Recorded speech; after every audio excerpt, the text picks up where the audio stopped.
An off-duty security guard has been found guilty of taking the life of a 17-year-old who was simply walking to the sporting goods store from the parking lot with his friends to return a BB gun that he had purchased.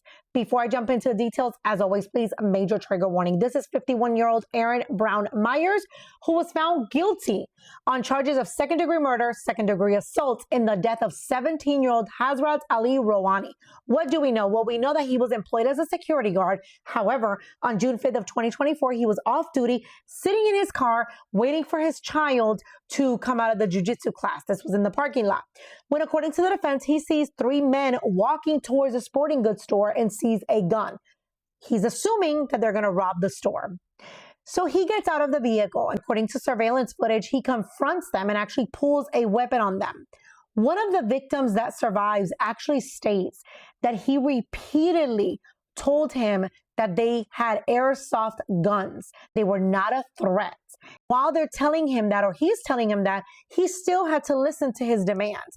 In fact, he says that he slowly set his airsoft gun on the ground. When he did that per his request, Myers shoves him down on the sidewalk and straddles him. They confirmed all of this on the surveillance footage.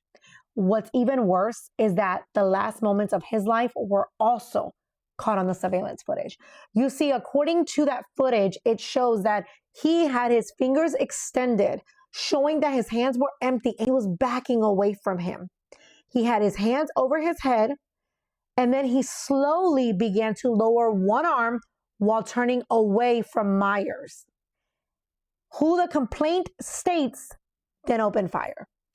Myers told police that he only shot the victim because he went to reach for a gun, but the footage never showed him reaching for anything at all, not even for the airsoft gun that he had in his pocket.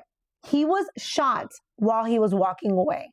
In fact, he was shot in the abdomen and 6 times in the back, so 7 times total. According to the prosecution, you could hear him calling his mom. That is why the prosecutors argued that his actions were unlawful, excessive, even if he believed that a real gun was present, and that his response went far beyond what a reasonable person would have done in that moment.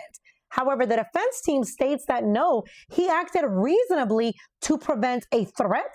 He drew on his military and security background, and he really believed that the teens posed an immediate danger. What's next? His sentencing is July 21st, 2026, and he faces over 28 years in prison, including a mandatory 5-year deadly weapon enhancement per count. I will keep you guys updated.